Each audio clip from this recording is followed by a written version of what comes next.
Znate ono kad su svi u kući, a vi ste u kuhinji, to jest mama je u kuhinji i kad djeca požele nešto slatko. A vi u tom trenutku ne znate šta pa spremite štrudlu. I tako dok spremate štrudlu, kuća zamiriše. Kod mene je danas mirisala na naranču i na prepečeni šećer. Ova štrudla je nešto zaista posebno, pa tako od sveg srca vam preporučujem da je spremite. Pa krenimo sa pripremom. Odmah u 70 ml mlijeka dodajte jedan paketić suhog digog kvasca, jednu kašičicu šećera, promiješajte i ostavite da kvasac nabubri. Zatim u drugu posudu dodajte suhe sastojke. Prvo dodajte brašno, 270 grama, zatim 30 grama šećera, prstohvat soli i koricu od jedne naranče. Zatim suhe sastojke promiješati.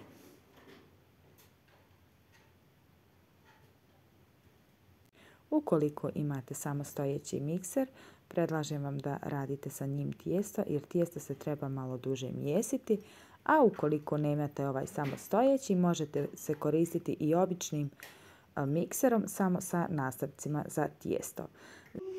Zatim sam dodala 2 jaja koje sam prethodno onako malo umutila te nabubrali kvasac.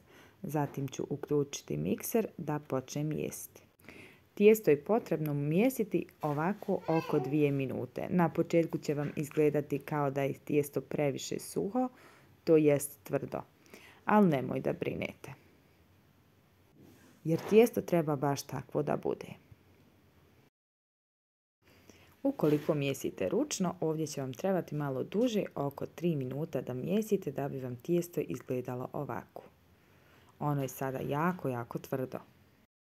Ukoliko tijesto mijesite sa mikserom, kao što sam rekla, prvo je potrebno skinuti tijesto sa ovog nastavka, zatim ponovno uključiti mikser na neku srednju jačinu, kod mene na 3. Zatim dodavati maslac koji ste prethodno držali na sobnoj temperaturi. Ovako ga isjecite na listiće te dodajte jedan po jedan listić. Maslaca je potrebno oko 70 grama. Tijesto je potrebno mijesiti oko 4 minute. Ukoliko to radite ručno, onda će vam trebati najmanje 6 do 7 minuta da bi se sve to lijepo sjedinilo.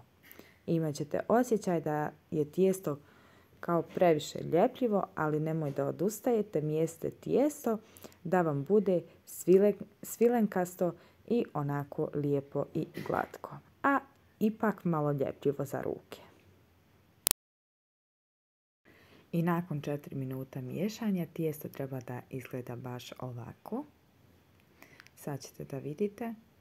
Znači tijesto je i dalje još uvijek ljepljivo za ruke, ali je tako lijepo za rad da je zaista ovo fantastično. Zatim je potrebno tijesto skinuti sa nastavka te ovako sa nekom špatulicom malo oblikovati u neku lopticu ili možete samo sa krajeva posude skinuti tijesto te pokriti sa prozirnom folijom i ostaviti najmanje oko 2 sata da tijesto odstoji, to jest da tijesto naraste. Evo pogledajte kakvo je tijesto. Želim samo da se zahvalim svojoj zaovi Indiri koja mi je poslala ovaj recept. Hvala ti od srca, ukućani su oduševljeni. A dok tijesto raste, sada ćemo pripremiti ovaj preukusni grilijaš koji se jako jednostavno priprema. U jednu tavu stavimo 3 do 4 kašike šećera, zatim ćemo pustiti šećer da se istopi.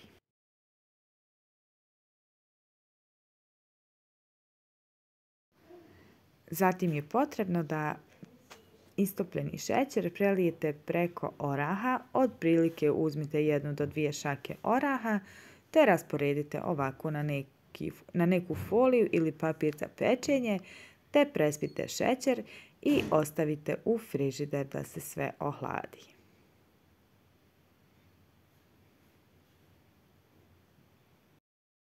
Nakon što je tijesto odstojalo, sada je potrebno na radnu površinu posuti sasvim malo brašna te istresti pripremljenu smjesu te napraviti onako jednu lopticu, to jest premjesiti tijesto te razvaljati na neki pravugaonik.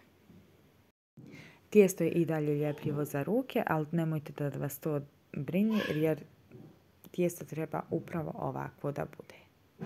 A ukoliko se još niste prijavili na moj YouTube kanal, prijavite se jer prijava je besplatna. Zapratite me i na Instagramu amela_emiramis. Nakon što ste razvaljali tijesto, sada je potrebno staviti džem te razmazati, urolati štrudlu, te na kraju ćete vidjeti kako sam to ja radila. A dok ja to radim, ja ću vam dati još jedan način kako da možete da napravite istu ovu štrudlu, samo na malo drugačiji način.